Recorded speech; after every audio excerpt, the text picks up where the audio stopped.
Что ж, ребята, 27 августа, и мы наконец услышали новый альбом от Ginger, который называется Wallflowers. Продолжительностью он почти 48 минут, 11 треков, и вышел он, как всегда, на лейбле Napalm Records. Мы написали альбом, уровень эмоций которого варьируется от самой жесткой агрессии, которую мы когда-либо испытывали, до самых замысловатых мелодий и меланхоличной атмосферы, которую вы когда-либо могли получить от нашей музыки. Мы решили разорвать все возможные стилистические границы без оглядки на финансовый успех и конкуренцию с нашими предыдущими альбомами. Wallflowers — это совсем другой альбом в музыкальном и визуальном плане. Речь идет о нашей идентичности как группы, как личности и четком заявлении о том, что мы отличаемся от большинства артистов. В этот раз мне не пришлось рыскать в текстах и находить там смысл, потому что Таня, вокалистка, прокомментировала абсолютно каждый трек, поэтому я просто буду дополнять ее слова какими-то своими мыслями.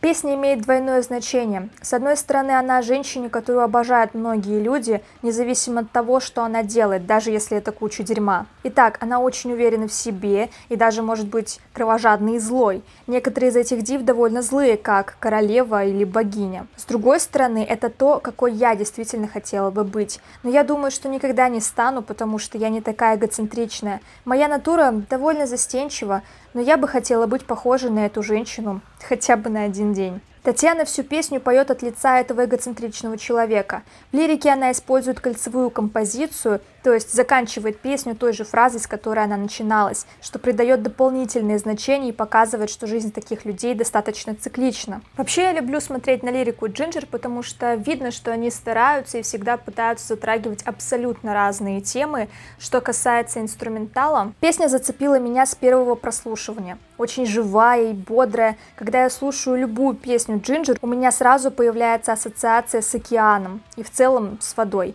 Потому что легкое покачивание волн превращается в настоящий шторм, а потом снова стихает. Ну как-то так.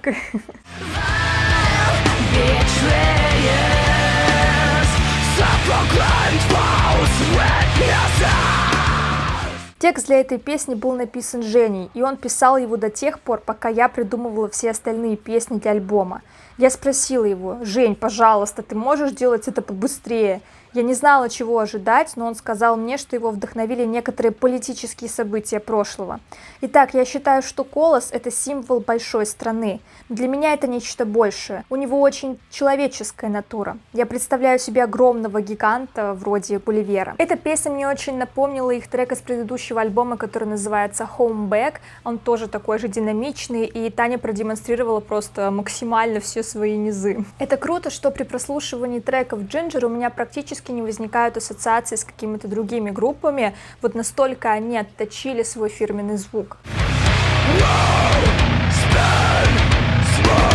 Это первый сингл, а также первая песня, которой я начала писать текст, а также первая песня, которую я начала записывать. Он посвящен всем людям вроде меня, которые так много времени думают о своем внутреннем мире, что их начинают поглощать темные мысли. Их голова становится тяжелой, такой тяжелой, что превращается в стальной шар, падает и делает дыру в полу, затем дыру в земле, а затем засасывает вас. Я так глубоко погружаюсь в свои мысли. Это дурная привычка. Интересный факт, что при прослушивании этой песни я как будто бы сама погрузилась в свои мысли и очнулась только в конце, когда начался вот этот тяжеляк, и ты действительно почувствовал какой-то груз, и как будто бы тебя просто засасывают вот в это все.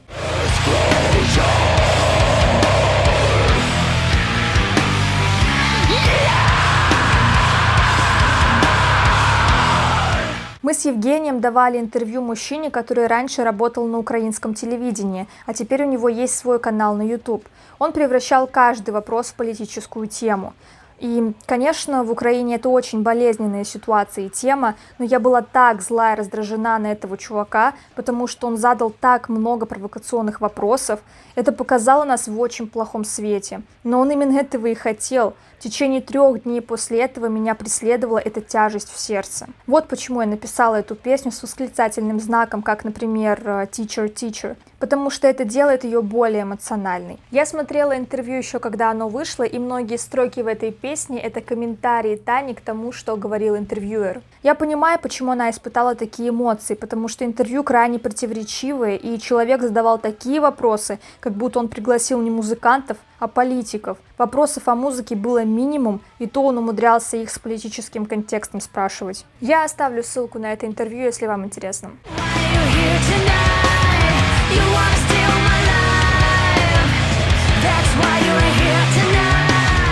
Текст песни о людях, которые находят настоящего артиста, например, музыканта или художника, и пытаются скопировать его, присваивая все его заслуги, выдавая работу за свои собственные идеи, не отдавая должного владельцу, первопроходцу. Это отвратительно, а люди, которые ценят искусство подражания, понятия не имеют, что оно украдено. К сожалению, нет фильтров, чтобы разоблачить этих людей.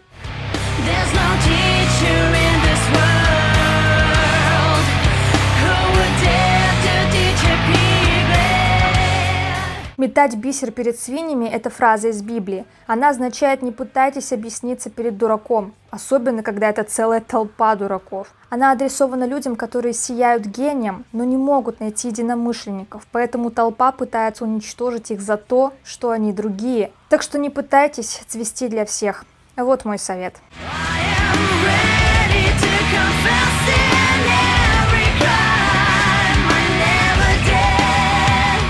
Этот трек мой любимый. Песня о моем первом переживании сонного паралича. На какой-то фазе сна ваш разум просыпается, но тело все еще спит.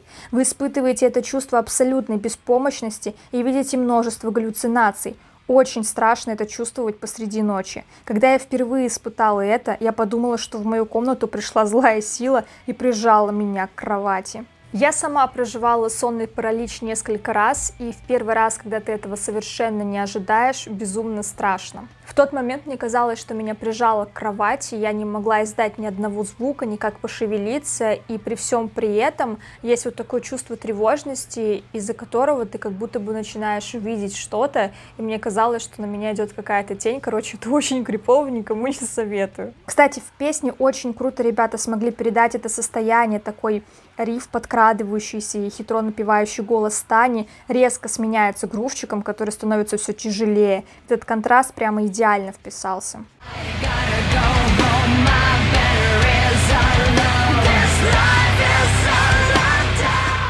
Песня про таких интровертов, как я. Старое название было «Интроверт», но, согласитесь, оно очень простое и прямолинейное, без символов. Но потом мой муж сказал мне, что есть слово в английском «wallflower». Оно означает застенчивого человека, который стоит у стены на вечеринках, и никто не хочет с ним танцевать. Я подумала, что это очень романтичное и поэтическое слово, поэтому я захотела использовать его для этой песни. И в конечном итоге для названия альбома. Если честно, у меня просто буквально сразу с первых нот возникла ассоциация со вторым Вермиллионом у Slipknot. Но потом это, конечно, все развеялось, но вот в начале мелодия как-то схоже чуть-чуть, мне кажется. Мне очень близок и текст, и инструментал, который отражает весь этот контраст эмоций. Что ты чувствуешь, когда ты один в своей раковине, и когда выходишь в мир. Такая меланхоличная баллада, я бы назвала так. И вокал Тани просто богичный здесь. Ее тембр в партиях раскрывается максимально. Кстати, я советую вам посмотреть клип, если вы не видели, он стал просто одним из моих любимых у Ginger. Очень крутой.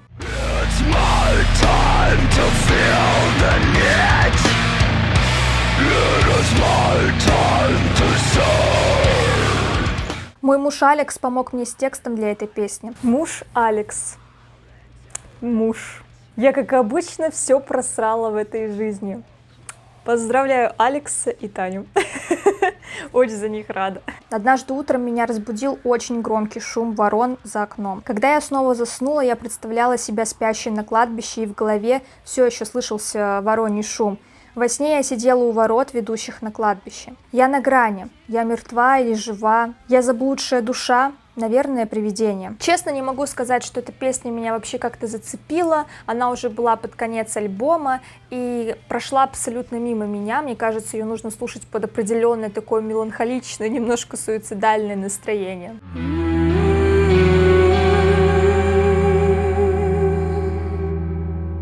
Сначала я хотела использовать это выражение в качестве названия альбома, потому что оно очень сильное и, я бы сказала, резкое. Но тогда это не совсем подходило к нашей обложке. Мы даже пытались поставить рядом с цветком на обложке сосульку, но ее очень сложно заметить. Песня о том, что у меня нет никаких социальных навыков, когда я делаю что-то впервые, потому что мне нравится сидеть в своей раковине. Когда я пытаюсь что-то сделать в первый раз, я расстраиваюсь и решаю, что больше никогда этого не сделаю. Конечно, такой образ мышления неправильный, это как первые шаги ребенка.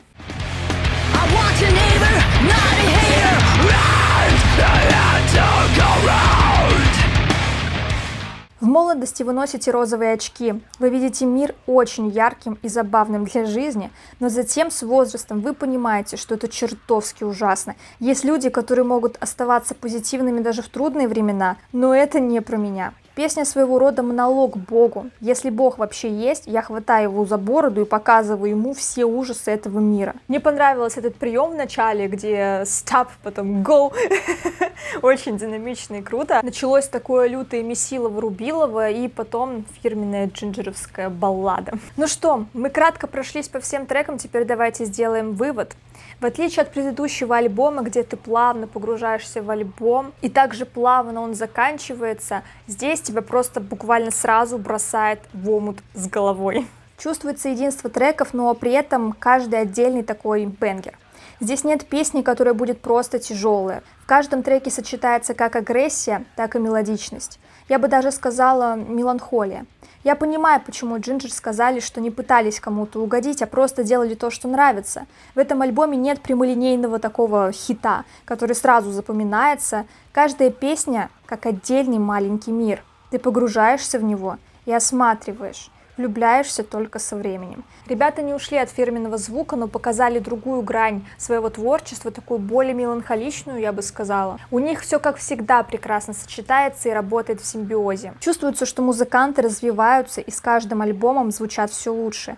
Отдельное уважение Тане за тексты и вокал. Она растет в этих направлениях. Мне нравится, что они никогда не делают песню-пустышку, которая просто как бы хорошо звучит. У них всегда тексты наполнены смыслом и тематика абсолютно разная. За что я, собственно, их очень сильно люблю. Понравился ли мне этот альбом?